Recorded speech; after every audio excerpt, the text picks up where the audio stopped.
Hola chicos, hoy haremos mi primer slime que no es comestible. O sea, porque obviamente ustedes debieron, porque tengo 5 suscriptores, ustedes debieron suscribirse, ¿verdad?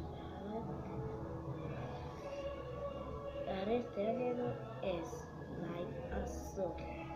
Mi primera vez es siendo slime azul. Que no es comestible. Tenemos pega. Yo uso pega blanca porque es la única que tengo. Y un marker. Que así como esto. Le voy a quitar esas cosas. Y bato.